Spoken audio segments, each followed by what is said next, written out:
हाँ, लेसन है जीने की कला। विश्व में अन्य जीवधारियों की अपेक्षा मनुष्य ही श्रेष्ठ प्राणी है। प्रत्येक व्यक्ति जीवन को अपनी मनोवृत्ति के अनुरूप व्याख्यायित करता है। सामान्यतः जीवन एक जय यात्रा है जिसका शुभारंभ जन्म होने से और समाप्ति मृत्यु होने पर होती है। खाने और सोने का नाम जीवन में शामिल ना होकर सदा प्रगति पथ पर बढ़ते रहने की लगन ही जीवन है। खाने और सोने का नाम जीवन में शामिल ना होकर सदा प्रगति पथ पर बढ़ते रहने की लगन ही जीवन है। जीवन न तो भोग की वस्तु है और ना ही किसी स्थायी संपदा है। जीवन न तो भोग की वस्तु है और न ही किसी की स्थायी संपदा है। प्रभु की कृपा से ही यह अनमोल मानव देह केवल उपयोग के लिए प्राप्त हुई है। इसलिए व्यक्ति को प्रभु प्रदत्त मानव देह का सदुपयोग करते हुए अपने जीवन को सार्थक बनाने का सुअवसर प्राप्त करना चाहिए।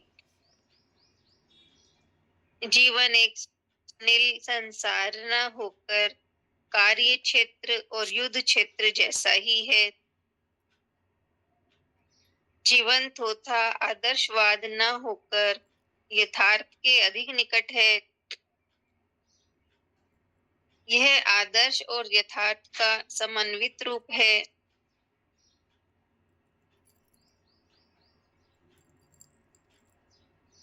यही समन्वित रूप मानव जीवन के सुख की आधारशिला है। व्यक्ति के जीवन के प्रत्येक फल का अपना महत्व होता है। व्यक्ति की परिस्थितियों से ही उसकी स्थिति का निर्माण होता है। वास्तविक जीवन व्यक्ति के कर्तव्य पालन में ही है। इसलिए अतीत के चिंतन को त्याग कर वर्तमान के प्रति सजग रहते हुए भविष्य को सुधारना और संवारना मानव जीवन का मुख्य लक्ष्य होना चाहिए। यह कार्य शास्त्र सम्मत, वेद विहित और गुरु आदर्शों को पूर्ण निष्ठा एवं विश्वास के साथ आचरण में लाने से ही संभव हो सकता है।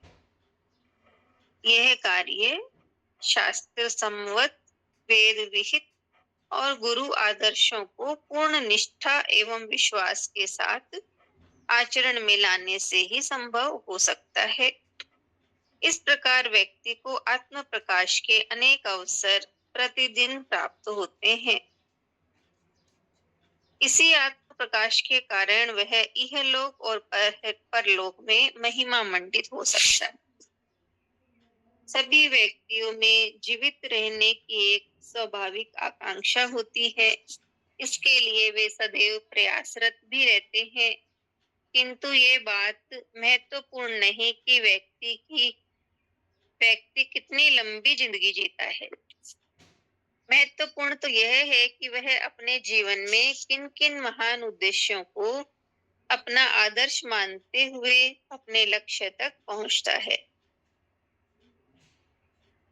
व्यक्ति के जीवन की सार्थकता ऐसे ही आदर्शों और सिद्धांतों के साथ साथ बुद्धि एवं विवेक के समुचित उपयोग पर भी आधारित होती है।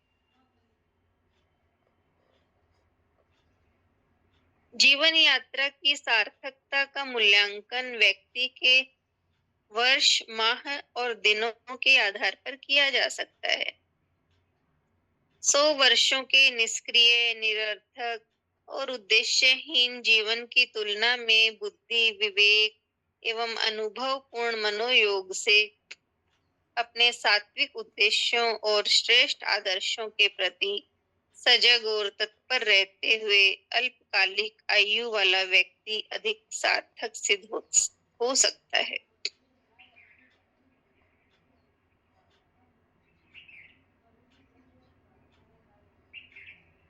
वस्तुतः जीवन जीने की एक कला है जिसका आधार है व्यक्ति के श्रेष्ठ आदर्श, सात्विक उद्देश्य और कार्य पूर्ति के प्रति निष्ठा से परिपूर्ण उदात्त चिंतन। इन्हीं विशिष्टताओं के आधार पर व्यक्ति जीवन जीने की कला का रहस्य सहजता पूर्वक समझ सकता है। रूपांतरण। कलाकार की दृष्टि सामान्य नहीं होती। वह पत्थर के अंदर छिपी मूर्ति को देख लेता है और मिट्टी को सौंदर्य में ढाल देता है। वह ठोकर खाते पत्थर को ऐसा तराशता है कि उसके चरणों पर राजाओं के मुकुट लुढ़कते फिरते हैं। वह निरर्थक को परम सार्थकता प्रदान करता है, अनिष्ट को मंगलमय बना देता है तथा अशुभ को शुभ और बाधाओं को इष्ट के रूप में परिवर्तित कर देता है। जिसने जीने की कला को जान लिया वह जगत को परमात्मा के रूप में रूपांतरित कर देता है। जीने की कला सीखने का अर्थ है सही अर्थों में मनुष्य बनना, आध्यात्मिक बनना, सिद्ध बनना। नहीं है लेसन जीने की कला। तो यही बताया है कि सभी जीवधारियों में मनुष्य सबसे श्रेष्ठ प्राणी है और हर व्यक्ति अपने मनोवृत्ति के अनुसार अपने जीवन को प्रेजेंट करता है। और ये बताया कि जीवन एक जय यात्रा है जिसका शुभारंभ जन्म से होता है और अंत मृत्यु के रूप में होता है। और जीवन खोने पाने का नाम नहीं, बल्कि खाने सोने का नाम नहीं, बल्कि सदा प्रगति पथ पर बढ़ने का नाम है। और जीवन ना ही भोग की वस्तु है, ना ही किसी की संपदा है, बल्कि प्रभु की कृपा से ये कीमती जीवन हमें सदुपयोग के लिए मिला है। इसका सदुपयोग करते हुए हमें इस अवसर का लाभ उठाना है। और यही बताया है कि हमें अपने इस जीवन को जीवन में उच्च आदर्शों को स्थान देना है। अपने अतीत की चिंता को छोड़कर वर्तमान के प्रति हम सजग रहकर जीवन जिएं और अपने भविष्य को सजाएं। और ये तभी संभव है जब हम गुरु के आदर्शों पर विश्वास करके चले, पूर्ण निष्ठा के साथ विश्वास करें और उन्हें अपने आचरण में लाएं, तो ही ये संभव है।